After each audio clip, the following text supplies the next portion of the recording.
feel like it's all starting to make sense to me right now. I'm going to try to put this into words without it turning into a rant. Let's put it that way. All right, I just want to show a connection between 9/11, Fukushima, COVID-19, and peak oil. If you don't know what peak oil is, it's simply a term for you have a resource of a limited supply. Once you get halfway through that supply, that's the peak, and then on the downside there's less and less and less. Eventually it dwindles into nothing. That's a rough idea of what peak oil is. So when you look at how our planet has become so addicted to oil, it makes fertilizers, plastics, a gazillion things it makes in our daily lives that we're, like they say, we're addicted to oil. We have to have oil. And if you look at peak oil, you begin to understand that a lot of what's been happening, that we've been seeing happening, these big, huge mega events, they're all related. When you talk in terms of a collapse in relation to peak oil, before oil runs dry, it will get so expensive to extract, it will be cost prohibitive. No one would even want to drill for oil because it would cost too much. It would cost $10 to produce $1 worth of oil. So at that point, the apocalyptic meltdown scenario is when gas is $15 at the pump and trucks stop running and people can't get food. That's called a hard collapse. That would be the organic collapse if the government just let it happen. Mind you, we're in this peak oil situation because they wouldn't control population and they wouldn't begin transitioning to renewables back in the 70s when Jimmy Carter and we had the oil crisis and all that problem. So it's our leaders that led us to this precipice, to the brink. Okay, to the hard collapse. If you don't do anything about it, eventually, because oil is everything to us, it cannot easily be replaced, even though they've decriminalized hemp, and that's a big sign that they had to let you have cannabis in a medicinal form and let you grow hemp, because oil really is, it's on its way out. GM says all electric cars by 2035, Amazon, Jeff Bezos going all electric, so on and so forth. The signs are certainly there now if you look for them. So the hard collapse would be trucks stop running, no food, apocalyptic meltdown. That would be rough. What they want to do is cause the collapse on their own terms, engineer a collapse, and step it down incrementally. There's going to be a population drop at some point because oil makes fertilizers. Fertilizers grow this incredible amount of food that sustains these huge global populations. You must understand this. So at some point, to avoid the hard collapse, the apocalyptic meltdown, they're trying to do this incrementally, stepping it down, engineering it, orchestrating it themselves. And I want to present to you very quickly some of these events and how they are related. Let's look at 9/11 in relation to peak oil. Why would you stage an inside job attack 9/11, a false flag attack? Why? Because you need to have the legitimacy and the impetus and the American public, global public behind you to invade Iraq and seize the oil fields. Remember, if you read Michael Ruppert's book, Crossing the Rubicon, you know those oil fields were divvied up by the petrochemical corporations long before 9/11 ever happened. So you want to use this false flag to go into Iraq and seize the oil fields. In Afghanistan, remember Osama bin Laden's a boogeyman. We go to Afghanistan, there's lithium mines, rare earths, precious metals, poppy production. You're seizing resources, specifically the lithium mines, though, because that's going to be needed for the batteries. Peak oil, running out of oil, we've got to go to something else. We're going to try to transition as much as we can to renewables and battery-powered type devices. So that's part of the plan. That's why that was staged, because you couldn't very well go to the American public and the global public and say, look, we have to go seize these oil wells or we're going to be in really deep trouble really soon. So that's 9/11. And that's why 9/11, the false flag, is very real. They had to, I'm not saying it's right what they did, but I'm trying to help you understand why they would do that. What was the motive behind it? Well, seizing resources, specifically oil and the precious rare earths to make batteries in the Middle East. Now, let's go forward to Fukushima. If you've read my book, you know Fukushima was not a natural disaster. The tsunami was an artificially generated tsunami. There were drills prior to 9/11 and on the day. There were drills prior to Fukushima and on the day of the event. As the event went down, there were secret meetings between NRC officials and Japanese seismic experts. We're here in the States meeting secretly with NRC officials as the event went down. And prior to that, there was what was called the RIC, where government officials meet and NRC, heads of NRC meet to talk about what to do in the event of a multiple meltdown event. And those were the drills prior to and the secret meetings on the day of Fukushima. And in my book, I show you part of Project SEAL, declassified government operation to study a tsunami bomb, underwater tsunami bomb. And at the end of the Project SEAL, the guy says, look, if you use an atomic charge, the yield could be much greater. And so all these nations, once you realize that, you realize they all have this capacity to create an artificial tsunami. So when you look at Fukushima, now why would they do Fukushima? Again, I'm telling you, they are stepping down on their own terms the collapse incrementally. And a hard collapse, food would stop running and people would be rioting in the streets. It would be bloodshed. It would be insanity, complete chaos, right? It would be a hardcore zombie type apocalypse. But what they're doing is stepping down incrementally. Population's got to go down. You have to lower populations. The oil's gone. You cannot create fertilizers to grow the amount of food anymore. And I've read articles, before peak oil runs out, I meant to say this earlier, you'll hit peak economy. Peak economy will crash. That's what 2008 was. Economy's starting to drop. Easy to extract oil is over. It's now getting more and more expensive to do it. Economy is beginning to crash due to that. They can artificially inflate it so long, but ultimately when you don't have that resource that you're so addicted to, you're in a lot of trouble. So before the oil runs dry, the economy is going to crash. So they're trying to step that down, avoid the hardcore apocalypse where, you know, people are going to die anyway, right? It would be starvation, a lot of mass starvation in a hard meltdown. But this is incremental. Fukushima fulfills some of those objectives. And again, when you look at these ventures between Fukushima, 9/11, and the release of COVID, their lab virus, they're making money every time. It's also a form of disaster capitalism through orchestrated, directed, engineered disasters. That's what they do. They've been doing this a long time. It's quite profitable to do so. The money flows through Congress. No one will contest your military budget after 9/11. Military contractors, fantastically rich. Petrochemical corporations, fantastically rich. They're making a lot of money. Fukushima, cancer centers filling up.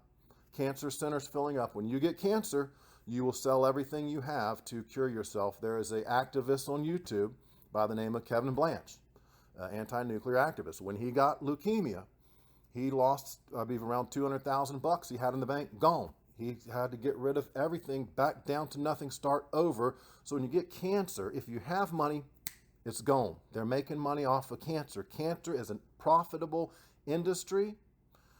Cancer treatment is for profit. You have to understand that. Now, what happens after post-Fukushima, which, like I say, you have to depopulate to some extent. You can't feed as many people anymore. You don't have the oil to make the fertilizers to grow the same amount of food at some point. Now, Fukushima, if you look at Chernobyl in relation to Fukushima cancers here in the States, post-Chernobyl, 10 years out from Chernobyl, there was a study in Belarus, and they showed that it was essentially a bell graph of the cancers or rates of cancers. Right after Chernobyl, there was a few, but as time went on, up to around 10 years at peak, they had the most thyroid cancers, and then it started to taper off and go down the backside of what's called the bell curve. So 10 years out from Chernobyl, 10 years post-Chernobyl, the thyroid cancers in Belarus were peaking. We are 10 years out from Fukushima. The 10-year anniversary is coming up in March of 2021. So right now, looking at what they're doing with Fukushima, they are hiding cancer deaths from Fukushima with COVID. COVID lab release virus solves a number of problems for them. Again, stepping down incrementally, inhibiting the activities of man. Remember, oil prices dropped, people stayed home, they weren't driving on the highways. There's an incredible saving of energy during especially those initial months when people really did stay home and adhered to what they were asking of them. So Fukushima cancers now, back to the deaths by Fukushima cancers, we must be experiencing. We're 10 years out. This is the peak of the Fukushima deaths from cancer. They're able to attribute those deaths. If they tested you for COVID and you died of cancer, they can mark your death as a death by COVID-19. If you remember early on, the FDA, for 3 months in COVID-19, they were saying all these people dying from COVID, dying from COVID. The FDA, 3 months in, on their front page, admitted they had not approved of any tests specifically for COVID-19 as of 3 months in. I screen captured it, and I did a video. I said, look, 3 months in, even the FDA says they can't test specifically for COVID-19, and yet all these deaths attributed to COVID-19. And here's something else. Anthony Fauci has made no mention of standardization of this PCR test for COVID-19. Here in Florida, Governor DeSantis made an issue and brought to light the fact that there's no standardization of the test lab procedures for COVID-19. If you get swabbed and they send that off to a lab, how many cycles are they amplifying the genetic material? It's called a polymerase chain reaction test. You take genetic material and you amplify it. Each cycle you amplify it more and more until you can really look at it and try to determine what's in it. That's my crude understanding. Also, my understanding, if you run that enough cycles, you can get a false positive. It raises the incidences of false positives.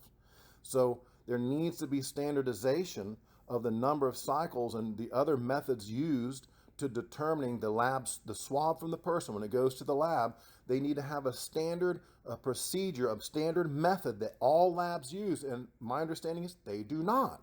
Fauci has never said anything about this. The federal government won't speak to it. It wasn't but recently DeSantis questioned an immunologist and talked to him about it. He said, yes, you're absolutely right. How many cycles is this lab doing it? How many cycles is that lab doing it? So you can get a lot of false positives. If that's the case, and the incentive is for the hospital to do this because don't they get a larger check if they treated a COVID patient? That death, which is likely a cancer death by Fukushima, remember in 2018, the National Cancer Institute admitted they estimated 805,000 deaths to cancer that year. They said 1.7 million were diagnosed, 805,000 died of cancer.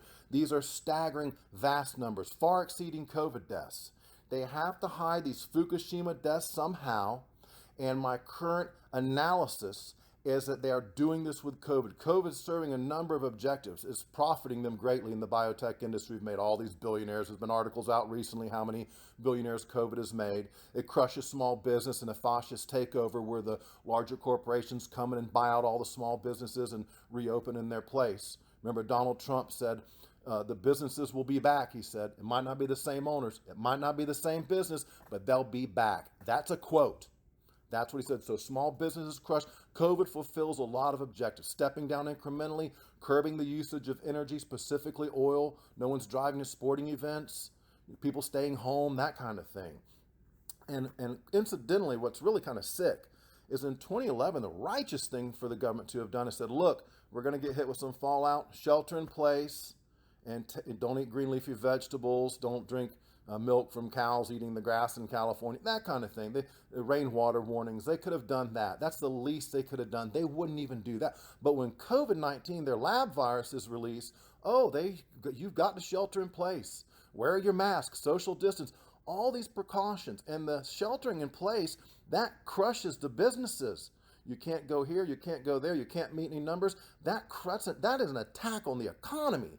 And when times are bad for us, it's great for the wealthy elite. They buy, super cheap because we're desperate and we sell because we have to have the money, right? Like going to a pawn shop to sell your nice $1,000 guitar to get $200 for it. You know what I'm saying? So look how these events are connected. I want you to understand that peak oil, Michael Ruppert, man, he's a legend in my mind. He is a legend because he's the one who introduced this concept, peak oil. He didn't invent it, but he introduced it to me, and in such a way with his book on 9/11, which I'll remind you is called Crossing the Rubicon by Michael C. Ruppert. It is a must read, at least the first half of the book. Please, you got to read the first half. And that book shows you how they did 9/11. It proves, at least as far as I'm concerned, like in a civil case, he shows you, 9/11 was an inside job. And it was to get them into the Mideast and Iraq. Iraq had the number 4 largest oil field in the world. So they went in there to take the oil and resources, Afghanistan, the lithium. It makes sense. That makes perfect sense. All these events are related. And so you can expect more of the same is what I'm saying because, again, and will be shown to be true when I suspect now the war on terror was really about getting oil, was it not? And I'm worried now that this virus thing, there's going to be a war on viruses. They're going to blame it on climate change, which I want to talk about that too for a second. They want to blame the viruses. They'll say the planet's heating up, climate change are causing these viruses to emerge. No, they'll be releasing the viruses, blaming it on climate change, and they'll be every 5 to 10 years, this COVID-25, COVID-30, COVID-35, whatever you want to call it, they're going to be, and I've looked into this, the infrastructure, the industrial complex, the biotech industrial complex is already in place. They're just there now waiting to do another round just like COVID and make even more money. You know, and let me talk briefly to climate change.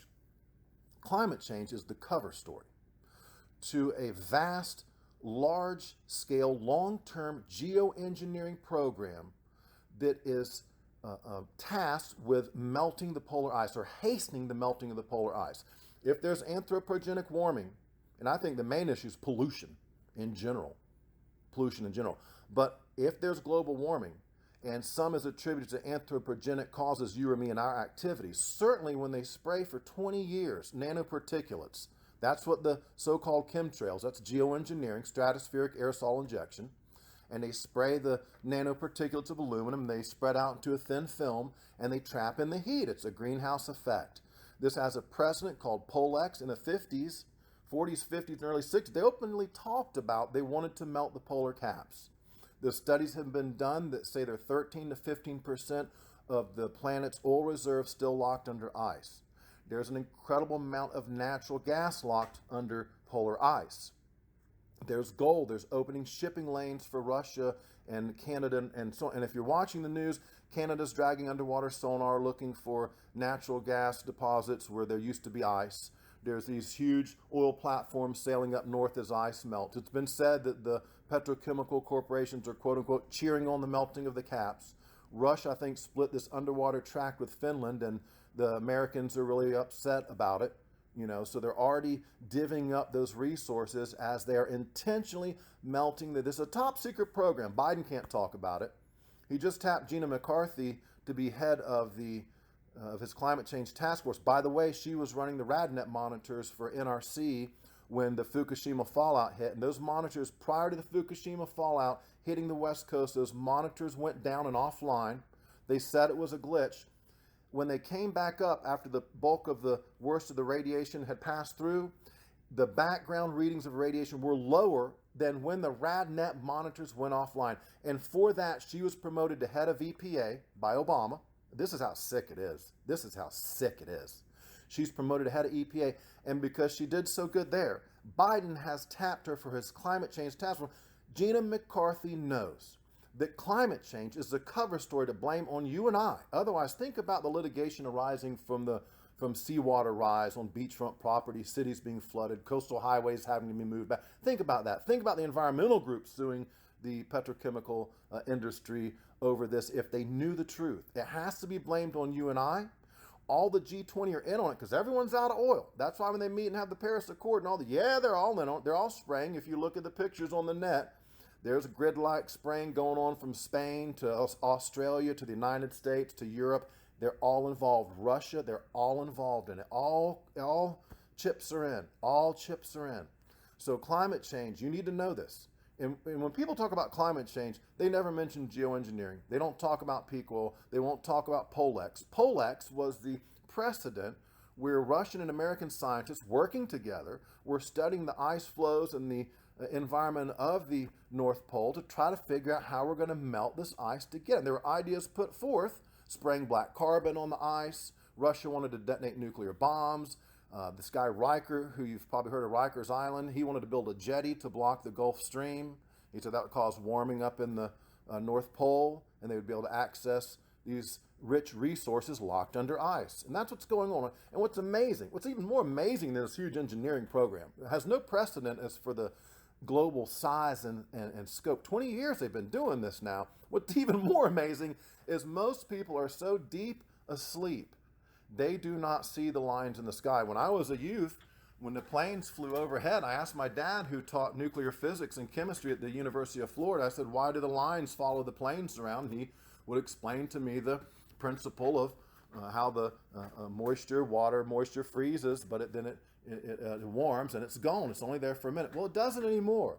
On some days it blots out I'm surprised farmers haven't sued someone saying, look, you can't blot out the sun. I'm trying to grow crops, for crying out loud, you know. So weather modification technology and geoengineering, they're real sciences. They've been ongoing for many years. I believe Texas pays the most for weather modification. Of all 50 states have a weather modification program, is my understanding. In Texas, it's usually the silver iodide they spray in the sky to make it rain. You don't know about that. It's not talked about. It's essentially the occult, that which is hidden from your view.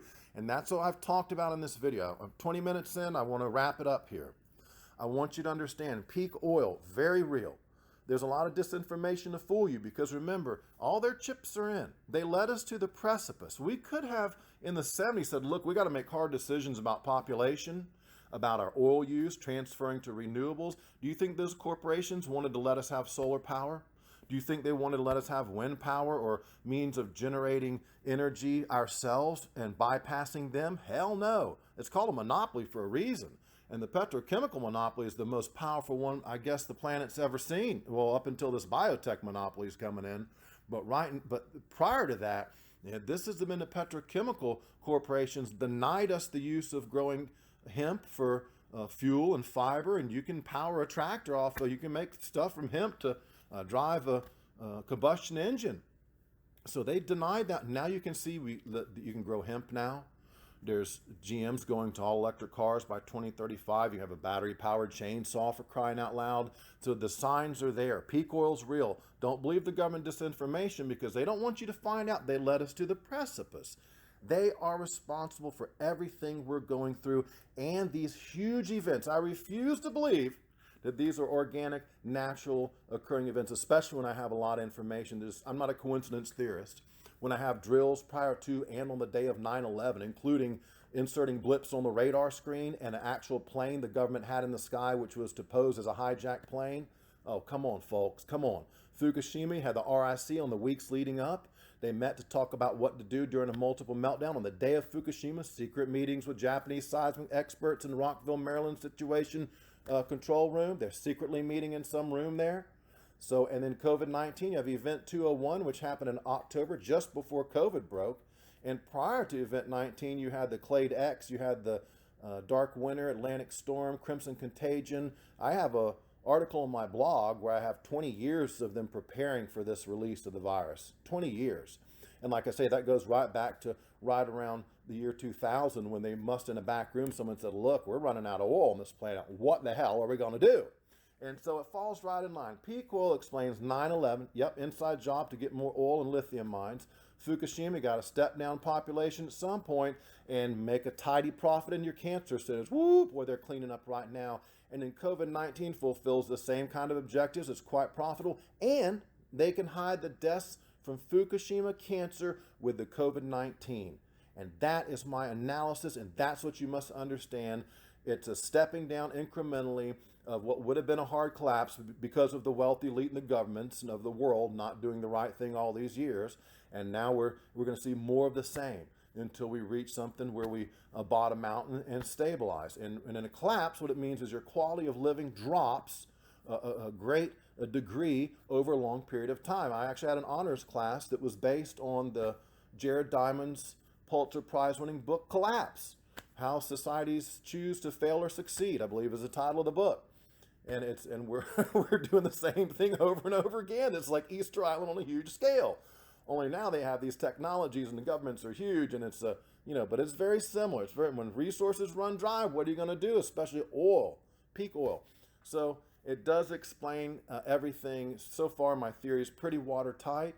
Peak oil explains 9/11, Fukushima, COVID-19, and my great fear, what I want to leave you with to think about, is when you look at the infrastructure now built around the vaccine industry and biotech and Bill Gates and Moderna and AstraZeneca and Pfizer and all these huge pharmaceutical biotech companies, I'm concerned that this is the new wave of the future. It's going to replace the war on terror, which is really about acquiring oil for the most part. And now this is just another cash cow is the way they see it. And I don't see an end to the war on viruses. Do you? I mean, that's the one that goes on and on and on and on forever. So we need to talk. Folks, we need to start to talk amongst ourselves. All right, I hope this video doesn't get censored. I hope it finds you in good health. You guys who we're studying kind of underneath Michael Ruppert. I appreciate you joining me. You guys are so smart and so well informed. It's really nice to have a conversation with you guys when I do. I don't interact a lot, but when I do, it's nice to talk to people who are informed, intelligent and informed, right? And I hope you've read my book. If you have not, it's free. There's a PDF. You can go to my blog and download for free. It will blow your mind, the size of the conspiracy and cover-up post-Fukushima to hide the radioactive plume and cloud from Americans.